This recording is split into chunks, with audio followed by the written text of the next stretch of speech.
5 August সরকার পতনের পর থেকেই রাষ্ট্র সংস্কারে নেমেছে শিক্ষার্থীরা। বিভিন্ন সমস্যা তুলে ধরে তা দায়িত্বশীলদের নজরে আনছেন তারা। 2রা সেপ্টেম্বর সিরাজগঞ্জের চৌহালিতে শিক্ষা প্রতিষ্ঠানগুলোর নানা অনিয়ম দুর্নীতির প্রতিবাদ জানিয়ে বিক্ষোভ মিছিল ও সমাবেশ করেন শিক্ষার্থীরা। বৈষম্য বিরোধী ছাত্র আন্দোলনের নেতৃত্বে উপজেলার 5টি শিক্ষা প্রতিষ্ঠান থেকে প্রায় 5 শতাধিক শিক্ষার্থী এই কর্মসূচিতে অংশ নেন। পরে তারা উপজেলা নির্বাহী কর্মকর্তার কার্যালয় ও উপজেলা শিক্ষা কর্মকর্তার কার্যালয়ের সামনে 2 ঘণ্টাব্যাপী প্রতিবাদ সমাবেশ করেন। এ সময় শিক্ষার্থীদের পক্ষ থেকে শিক্ষা প্রতিষ্ঠানে দুর্নীতি, পদ বাণিজ্য ও নানা ইস্যুতে শিক্ষার্থীদের হয়রানি বন্ধ সহ 8 দফা দাবি জানানো হয়। প্রথম বছর ঠিকমতো ক্লাস পাইনি, দ্বিতীয় বছরে ক্লাস পাইনি, এই যে গ্যাপটা হয়েছে এই গ্যাপটা আমাদের ঠিক বুঝিয়ে দেবে।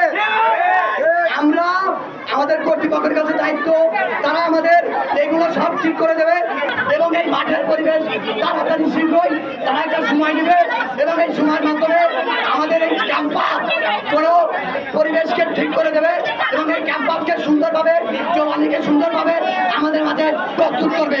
বছরে 2বার আমাদের ছিলেন ফিস নেওয়া হয়েছে এবং কি রেজিস্ট্রেশনের সময় আমাদের কাছ থেকে আরো বেশি করে টাকা আদায় করা হয় এবং কি টেস্ট পরীক্ষার জন্য 1000 টাকা করে নেওয়া হয় এবং কি এই যে স্কুলের যে কার্ডটা দিচ্ছে, হ্যাঁ এই কার্ডটা নেওয়া হয়েছে 1000 টাকা করে। সর্বনিম্ন 50-100 টাকা খরচ হয়, এ জায়গায় নিয়েছে 1000 টাকা।